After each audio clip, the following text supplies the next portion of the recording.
Welcome, my friend, to ancient Rome. I'm sure you're going to have a wonderful time here, looking at aqueducts, and visiting the Colosseum, and participating in all sorts of fun activities. However, there are a few things that we, as mere guests in this great eternal city, need to be extra mindful about. 10 rules, or guidelines if you will, to make sure that your trip to ancient Rome will be an enjoyable and enlightening experience to all people involved. Number 1. Be respectful. You don't want to end up like old Maximus over here. This insolent fighting slave rudely disobeyed his own emperor. Show some respect, buddy. Don't be like Maximus. Rule number 2. Don't miss out on the Roman triumphs. A Roman triumph was a military parade slash public celebration slash religious ceremony which occurred after a great Roman victory. So, make sure that you travel to Rome at a point in time when a triumph occurs, because you do not want to miss out on this one. One year that would be especially good is 46 BC. In this year, Caesar himself celebrates a quadruple triumph in honor of his numerous victories in Gaul, Minor Asia, and Africa. The third rule is to not start a rebellion. This might seem like a good idea at the time, but it really isn't.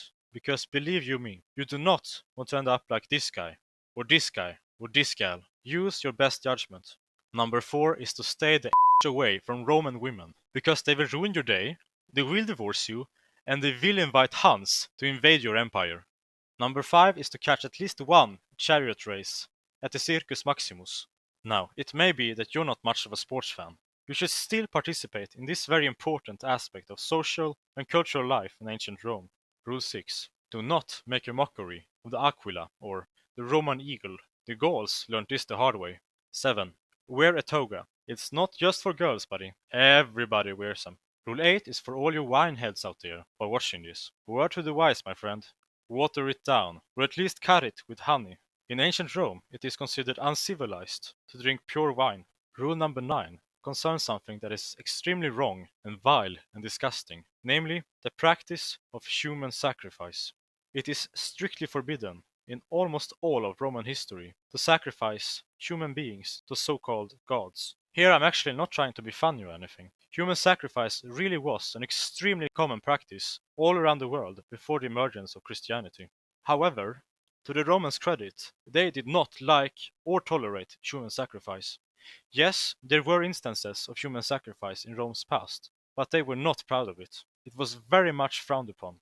This stance against human sacrifice was actually seen as a chief distinction between Romans and barbarians. One group of barbarians, the Gauls, would even go so far as to kill children. Their priests, or druids, would ritualistically murder them and engage in vile acts of cannibalism and vampirism. Rome reacted. These so-called priests got what they deserved, as far as I'm concerned. So, when in Rome, do not commit human sacrifice. Rule 10 is to not just go around looking for aqueducts all the time, even though some of them are absolutely sublime. Because remember this, life isn't just about seeing cool stuff, it's also about human connections. Try to meet people. Maybe you'll find some new, interesting friends. It's like they say, the real treasure was the friends we made along the way. Thanks for listening all the way to the end. Follow me on Twitter for threads on late ancient history. And make sure to like and subscribe if you want to see more of this type of content. Have a good one, buddy.